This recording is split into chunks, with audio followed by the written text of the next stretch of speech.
Benjamin Castaldi s'est confié ce mardi 28 février, autour de l'affaire Pierre Palmade, et notamment concernant l'omniprésence de la drogue parmi les célébrités.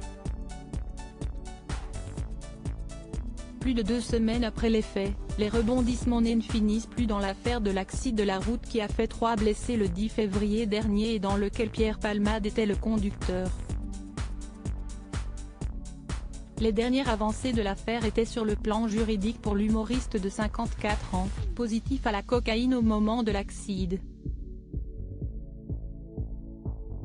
Alors qu'il avait dans un premier temps été assigné à résidence, sous bracelet électronique, la Cour d'appel de Paris a décidé, suivant les réquisitions du parquet, ce 27 février que Pierre Palmade allait être placé en détention provisoire. Alors qu'il aurait déclaré aux enquêteurs être dangereux à cause de la drogue, la nouvelle qui vient de tomber ne devrait pas arranger le dossier de l'acteur. J'ai fait des soirées avec Palmade et j'ai vu un certain nombre de gens. Son incarcération devrait avoir lieu rapidement, dès que son état de santé s'améliorera, dans la prison de Fresnes, le comédien ayant été victime d'un AVC samedi 25 février.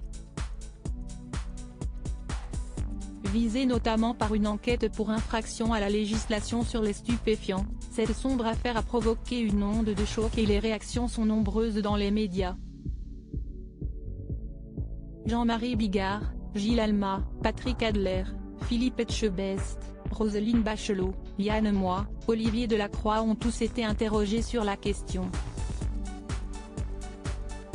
Ce 28 février dans TPMP, Benjamin Castaldi a donné son avis au sujet de la drogue omniprésente chez les politiques et les stars.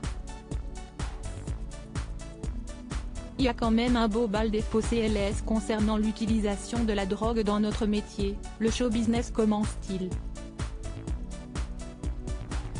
Avant de poursuivre sur son cas personnel, est-ce que ça m'est arrivé? La réponse est oui. J'ai fait des soirées avec Palmade et j'ai vu un certain nombre de gens. Quand j'avais 17, 18 ans, j'ai vu des gens extrêmement connus consommer des stupéfiants. CST, un piège dans lequel on peut tomber très facilement. Le chroniqueur ajoute, il y a des tas de boîtes, vous allez dans les toilettes CST, un défilé, CST, un secret de polichinelle. Moi j'ai eu la chance de pas tomber dedans. Il y a eu une période de ma vie, si j'avais pas été entourée d'une femme, d'enfants, d'amour, on peut faire des conneries, moi j'ai eu cette chance-là. CST, un piège dans lequel on peut tomber très facilement dedans et CST, une connerie, rappelle-t-il.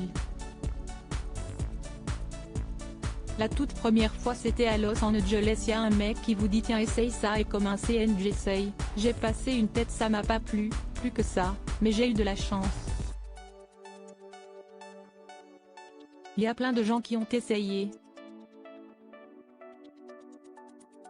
CST de la merde parce que effectivement au début ça vous semble extraordinaire, le piège CST quand vous allez essayer, et comme CST pas ouf et que ça vous rend mieux, on tombe dedans, mais il faut pas tomber dedans. Moi j'ai eu de la chance parce que j'étais pas dépendant, et dans des soirées délirantes, mais je suis un peu étonné que la bien-pensance aujourd'hui donne des leçons, et parle, alors que dans ce métier, CST quand même monnaie courante, estime Benjamin Castaldi. À lire aussi, quelqu'un d'autre l'aurait fait, on n'en aurait pas autant parlé. Philippe Etchebest donne son avis cash sur l'affaire Pierre Palmade. Touche pas à mon poste, à retrouver en intégralité sur l'application Mi Canal.